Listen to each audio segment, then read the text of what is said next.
Heyo people!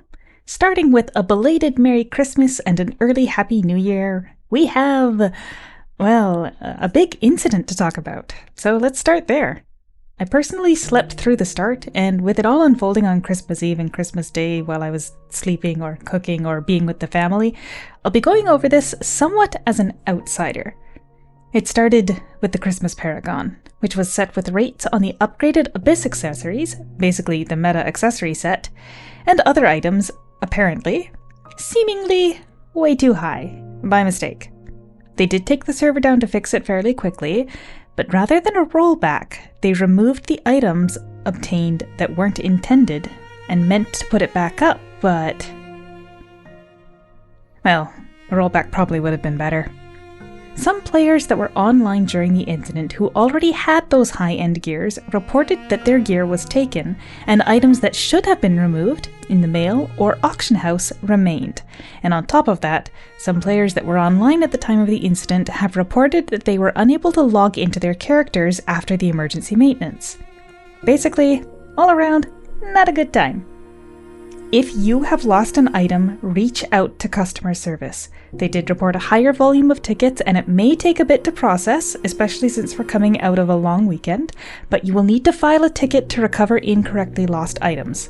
That being said, the staff also reported that they will be tracing those auction house and mail items, so this is also a dangerous time to be shopping for those high-end gear items. As far as I'm aware, only the Tier 2 Abyss accessories should be affected, but I would suggest not buying any good deals on them or other endgame high-cost gear until after the maintenance on the 31st. And lastly, since it was not rolled back, the ruby coins players spent on the table is still gone. In the initial report about the emergency maintenance, they said they will compensate players who got the erroneous items with 10 times the ruby coins they spent during the next regular maintenance, which could turn out to be a pretty large amount if those people were rolling a lot. But if you, like me, slept through the whole thing, they will also be sending compensation to all players at the same time. What that is has not been announced at time of recording. Just as a reminder, the warning about additional items being removed came after the emergency maintenance, when they were made aware that some slipped through via the auction house or mail. So, with that out of the way, let's talk about the actual patch, shall we? It's nowhere near as eventful, let's say. The Conquest world bosses are out. If you have the DPS, you are gonna want to fight these guys. Santa Tyr is showing up at Demarec Mines, and Santa Ayako is chilling in Blizzard Berg. Now, the Eidolons themselves might not be in high demand, but the top 3 contributors to the DPS will be rewarded with the Conquest boxes, which contain Connection Master sprites, stat titles, and guaranteed fragments, along with the regular lucky packs. They're really strong. We're talking the 30,000 blood armor, so bring some piercing.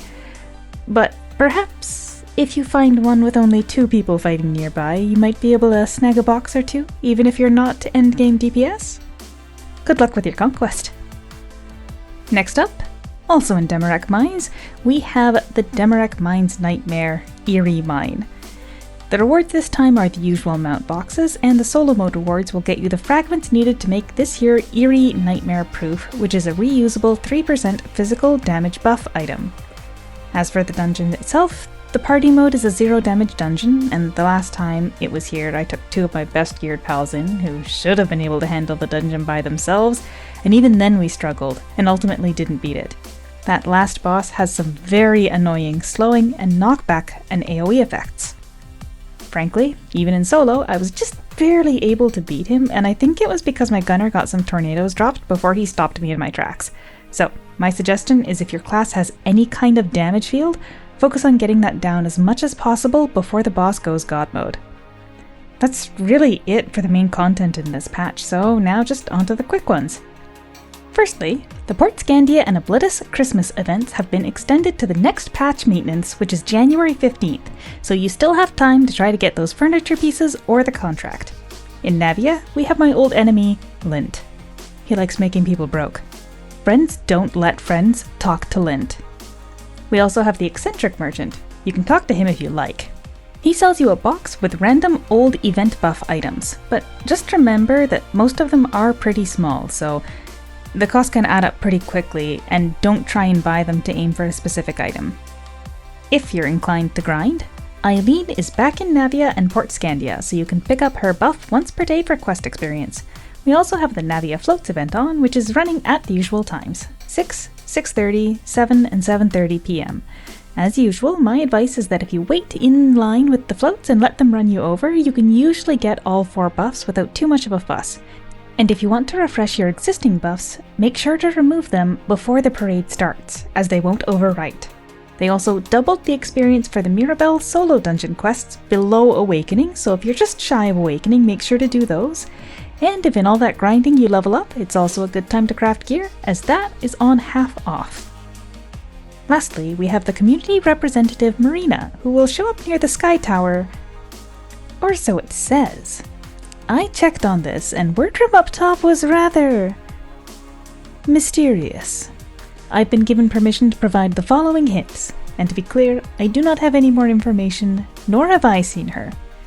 But between my video publishing date and the 8th of January, she will appear on only 3 certain days, and it may not be the same time for everyone. So, whatever this Azuria's blessing is, if you're just linking on a second screen or something, mayhaps you should do it around here and let me know if you find her and what you get. Anyway, that is all for this time. What a rocky end to the year, huh? Here's hoping anybody who lost items gets them back quickly. And if you're watching this in 2025 still, I'll be hosting a live stream on New Year's Eve to celebrate the new year in Aura Kingdom, and also playing a little bit of another game that means a lot to me, so keep your eyes open for that stream if you want to stop by. Thanks for watching, and we'll catch you next time.